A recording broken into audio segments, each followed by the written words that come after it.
sentiu que a ideia de ser feminina é um figurino, um personagem que não te serve? Ou que você precisa ser forte demais e dar conta de tudo o tempo inteiro? Então, eu sou a Lara, sou psicóloga clínica. Eu sou Marinês de Moura, psicóloga. E a gente vai conversar um pouquinho aqui sobre esse tema, né? Sobre o ser mulher, a feminilidade, né, Marinês? Isso, a proposta hoje é a gente conversar um pouquinho sobre a feminilidade, acho que pensando também na relação, né, deste conceito e disto também com a ancestralidade. Então, de que forma que a psicologia, trazendo nessa interseção feminilidade, ancestralidade e a própria psicologia, então, né? Acho que trazendo dessa ordem, desse feminino, que não sobre a questão biológica, né, que a gente vai tratar, mas a feminilidade, quais são os atributos relacionados, né, Exato. à questão da feminilidade, quais são os comportamentos também esperados, e aí tem muito, né, desse estereótipo de gênero do homem e da mulher, do que é esperado de cada um deles. Então, conversar um pouquinho assim, acho que nesse sentido. A gente fala muito, né, do lugar da mulher, a gente tem vivido, né, uma modificação nesse lugar, mas ao mesmo tempo acho que a gente se torna mulher, né, já dizia Simone de Beauvoir, a gente se torna mulher, e acho que a gente começa essa construção lá com a nossa família, né, lá na nossa história. Enfim, os nossos antepassados e aquilo que a gente, enfim, viveu, vai construindo, né? Isso, acho que é um pouquinho assim dessa construção, porque ela não é somente também, né, da nossa família, tem muito quando a gente liga com a ancestralidade, mas também trata-se de uma construção social, histórica, tem muito assim da época em que as coisas estão ali acontecendo e também relacional, né? Então todos esses traços, essas características que são atribuídos às mulheres, né, nesse período, que daí também como a psicologia vai poder estar explorando, vai poder estar fazendo um estudo dessa transgeracionalidade, daquilo que vai passando entre as gerações, né, de mãe para filha, vó, bisavó. Muitas vezes a gente nota, né, na nossa história essas até repetições, né? E acho que, além disso, né, na psicologia sistêmica, a gente entende que, para além das repetições, a gente tem, tu falava, no lugar em que a mulher é permitida estar, ou enfim, o lugar social da mulher, né? Tanto o social dentro do microsistema da família, né? Então, na hierarquia daquela família, aquela mulher é a mulher que é a provedora ou ela é a mulher que cuida, né? O que é esperado ali naquela hierarquia para aquela mulher? O que se autoriza, o que não, né? A mulher vai poder, enfim, sair e fazer o que quiser. Não, a mulher vai ter que pedir autorização. Ou a mulher vai poder votar, ou a mulher não vai poder votar. Enfim, né? Dentro da sistêmica, a gente entende que essa hierarquia do micro e do macro sistema, né? Ela vai impactar em como a gente constrói o nosso eu, a nossa forma de ser feminina, entre aspas, né? A nossa forma de ser como mulheres. Isso, e acho que aí é a formação dessa subjetividade feminina e da identidade feminina. E como que se vai fazer essa construção dentro do micro e do macro, de repente ali, né, alinhando e equilibrando essas expectativas daquelas expectativas familiares, mas também daquelas expectativas sociais. Exato. E acho que não à toa que nesse momento a gente vive, né, um momento de tanta dificuldade em relação a ser mulher, né? A gente tem hoje índices bem preocupantes em relação à violência contra a mulher, né? Acho que nós quebramos um pouquinho dessa hierarquia do que era esperado dentro do micro, né? Onde a mulher estava como objeto do outro, né? Desse outro sendo o homem. E isso, né, historicamente vem do patriarcado, quando a gente estava num outro momento histórico, né, não era desta maneira, mas enfim, acho que isso vai construindo né, ao longo da história, e a gente também vai modificando essa história. Então, acho que nesse momento a gente tem vivido, né, essa altura, de certa maneira, né, dessas hierarquias macro que estavam postas e no micro a gente tem tentado romper, né? Uhum. E por quanto tempo, né, ficou ali a mulher definida sobre uma definição de um segundo sexo, né? Então, porque o homem tinha nessa relação de poder, tudo era visto então a partir dessa visão que o masculino também dava, né, para a mulher. E eu fiquei pensando também quando você falava, né, dessa questão do microsistema, né, esses papéis então de gênero, né, essa ancestralidade, ela vem também de um ensino que é daquilo que foi aprendido ali, como a gente aprendeu, inclusive no nosso casamento, a se relacionar então com o parceiro, né? A partir lá do relacionamento que vinham, né, dentro da família, o que que podia, o que que não podia fazer. No relacionamento, no casamento, na carreira. Então, isso tudo vai moldando muito dos comportamentos, né, das atitudes que vai tendo e também estava muito relacionada, acho que um tempo atrás, essa feminilidade, o tradicional, com a mulher ali, a bela, a recatada, a do lar, né? Princesa ser salva, né? E isso, e muito assim com, acho que atributos que seriam mais de uma docilidade, de uma sensibilidade, de uma, essa doçura, né? E até mesmo daí as questões de submissão. Exato. E aí eu acho que, só para pegar o teu gancho, né? A gente hoje vê mulheres no microsistema tentando romper com isso, né? Porque sim, a gente veio de décadas atrás em que isso era o esperado da mulher, né?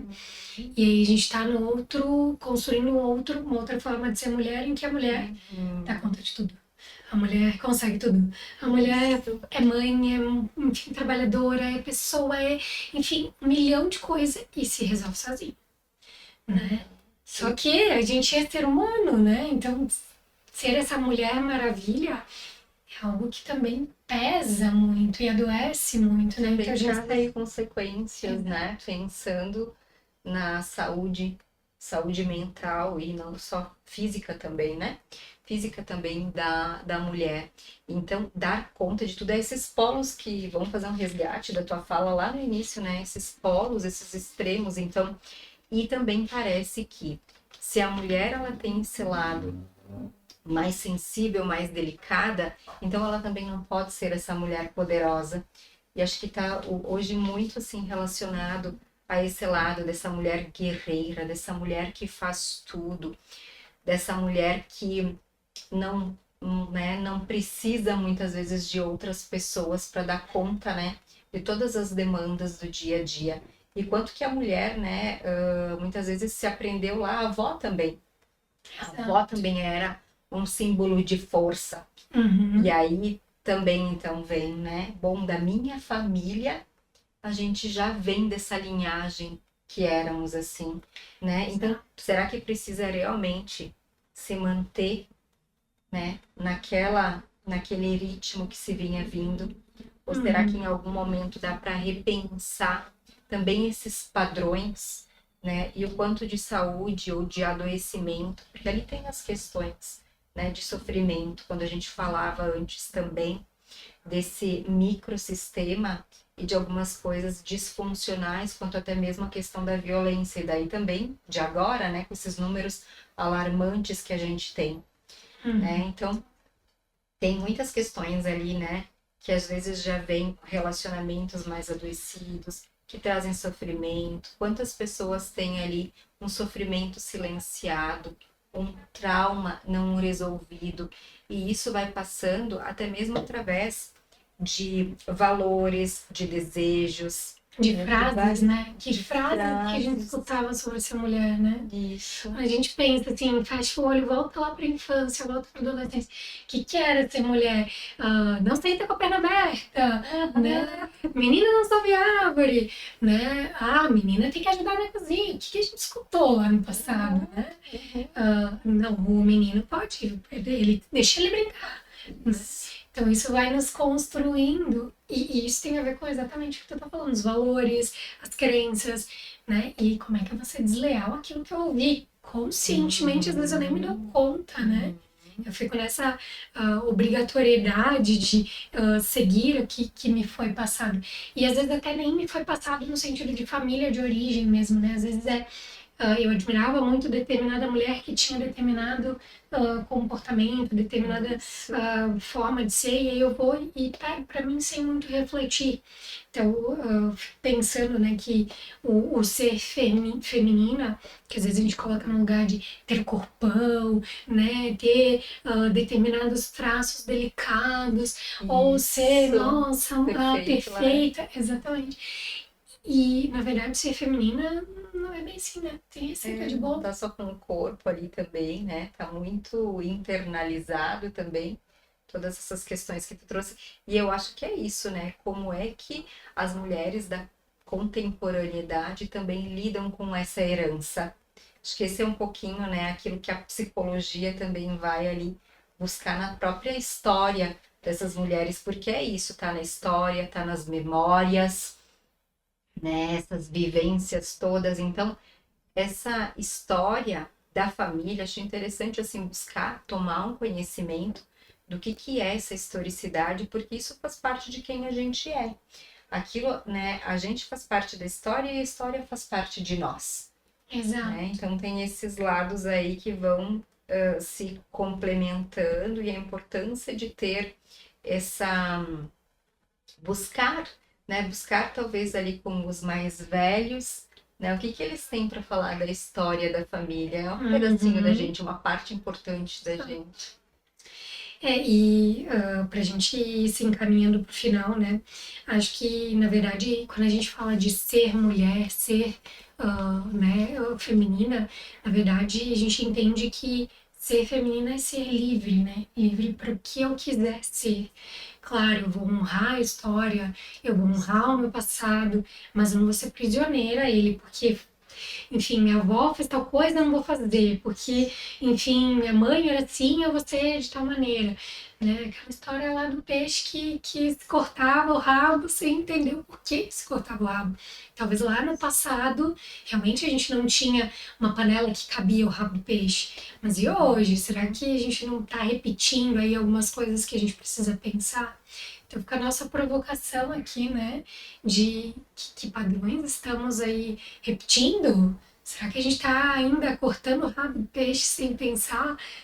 Isso. Isso. Acho que repetir, né? Isso de repente, porque aí tem várias formas, né? Até mesmo, será que eu estou repetindo na maternagem?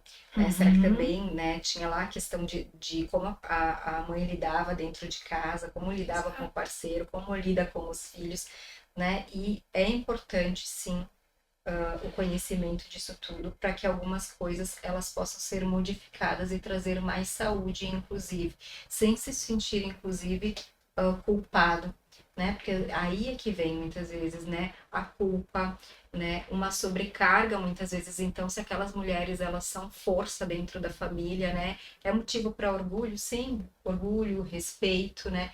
Mas que se tenha, né, este outro lado também de respeito à sua própria identidade, à sua subjetividade, de que bom, né, aquilo de repente não faz parte de quem se é nesse momento, com todos os outros recursos, com tudo, né, essas outras dimensões que envolvem também, né, masculino, feminino, né, o momento, né, que também está ali, né, do período histórico, da época.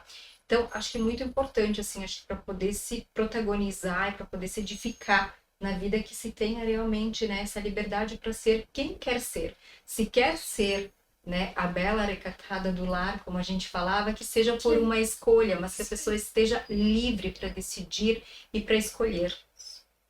Isso aí.